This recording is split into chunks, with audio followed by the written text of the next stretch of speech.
After the execution of Charles I, England was a republic. Look at what happened to the design of the Great Seal, the official mark on statutes and proclamations. Here's Charles's seal, the seal of a king. He canters on horseback with his greyhound running alongside, and the Latin motto means Charles, by the grace of God, King of Great Britain, France and Scotland, defender of the faith. After his execution, the new republic was in theory ruled by the House of Commons. So instead of a king's seal, the Great Seal was the seal of the House of Commons. It shows the Commonwealth, a map of Britain, and on the other side are the Commons themselves. And the motto simply says, 1651, in the third year of freedom by God's blessing restored. In English. Didn't last, though, because the real power wasn't the House of Commons. It was the army. For a while, the army was too busy to take much notice of England. It was occupied with the destruction of Ireland, where a large part of the population were irredeemably loyal to Catholicism and the monarchy. But when it finally turned round and looked at England, it found that there still hadn't been a thoroughgoing Puritan revolution. So, in 1653, Cromwell, the army's most powerful general, cleared the Commons at sword point and installed a new parliament, which he thought would be more capable of bringing about a revolutionary transformation of society. His own Chamber of Righteous Puritans, the so-called nominated parliament, turned out to be no more to his liking, and he dismissed that too, installing himself as the Lord Protector. And the Great Seal was now his own. It shows Oliver Cromwell on horseback, just like Charles, but stepping out very stately rather than cantering with a greyhound. And the motto says, "By the grace of God, the Republic of England, Scotland and Ireland, and the Protector Oliver," in Latin. In what sense was this a republic?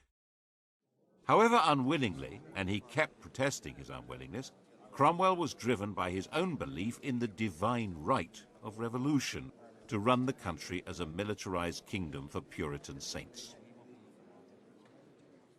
There were now 11 districts, each run not by the people, but by major generals. These military ayatollahs collected taxes, ran the courts, and controlled public morality. Theatres were closed along with brothels and gambling dens. Horse racing and cockfights were banned. Everyone had to go to church, stay sober and morally upright. Pagan festivities, like Christmas, were banned. Mince pies were forbidden. Oh, it must have been great. In 1656, a newly elected parliament made it clear they wanted to return to the old constitution. They reopened the House of Lords and offered Cromwell the title of king.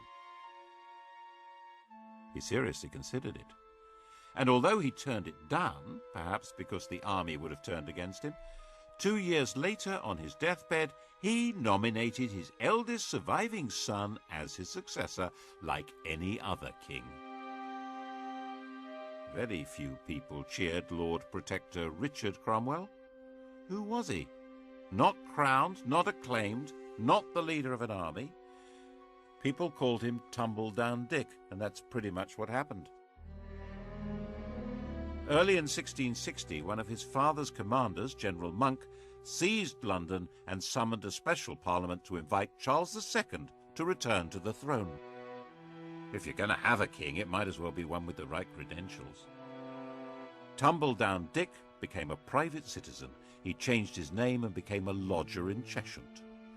30 years later, he wrote to his daughter that his safety was to be retired, quiet, and silent. He would have made a good constitutional monarch. But while the English may not have been quite sure what they did want, they now knew exactly what they didn't want. Anything run by soldiers or Puritans. No matter what else would happen in the world, England would never again let a military man have any political power. And a deep and abiding suspicion had been created of anyone who looks like a revolutionary or a religious enthusiast. Actually, this explains a lot about English history. Most countries were at some time in the last 300 years infected by revolutionary fervour or ideological passion, but England, it seems, has been vaccinated.